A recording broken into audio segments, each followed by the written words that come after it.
Okay, ngayon tuturuan ko kayong paano magbenta sa Facebook Marketplace. Open lang natin yung Facebook account natin. Then, dito sa baba may makikita kayong Marketplace. Click natin yan. Then, here sa taas, may makikita kayong sell. Click natin yan. Then, dito pwede kayong magbenta ng mga sasakyan, house for sale or rent, or your jobs. Dito tayo sa items. Then, add photos. Yan yung photos na sinelect natin para ibenta. Pili button. Title, pickles, taste, pili, nut, butter. Then, price. Let's say, 180 lang yan. Category.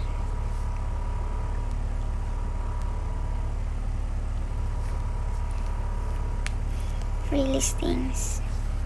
Condition, new. Pwede din kayo dito magbenta ng mga used na products.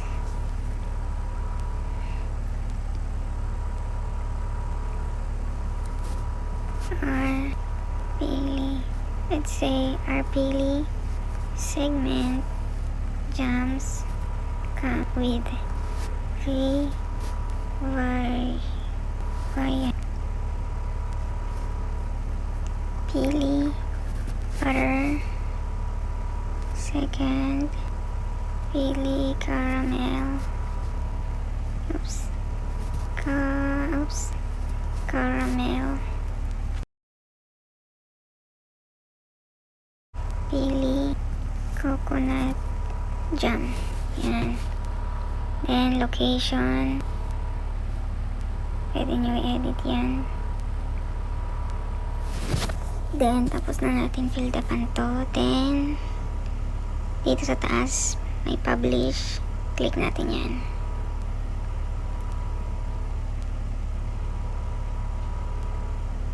Publishing, then yan, active na siya. Kung gusto nyo ma-edit, click din natin yan. Edit listing. And kung gusto nyo i-hide from your friends, hide from friends. On lang natin yan. Then wait natin. Then yun, okay na siya. That's it. Thank you guys for watching.